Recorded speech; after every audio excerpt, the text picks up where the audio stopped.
আজ পাত্রপক্ষ আমায় দেখতে আসছে। মা সকাল থেকে বারবার বলছে মুখে ফেস প্যাক লাগা, হলুদ বেটে লাগা। বাবা বলে দিয়েছে আগের 13টা পাত্র হাতছাড়া হয়েছে গায়ের রঙের কারণে, এই পাত্র যেন হাতছাড়া না হয়। মা সুন্দর শাড়ি গয়না সব এনে দিল। পাত্রপক্ষ আমার বাড়িতে এসে গেছে, আমি তৈরি হচ্ছি তাদের সামনে যাওয়ার জন্য।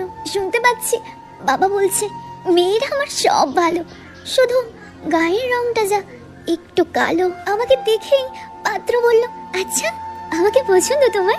আমি অবাক হয়ে সম্মতি জানালাম শুধু। পাত্রের মা আমার বাবাকে বলল দাদা, একটা মেয়েকে মিষ্টির প্লেট সাজিয়ে সেজে গুজে বসে প্রত্যাখ্যিত হওয়ার যন্ত্রণা আপনি বুঝবেন না।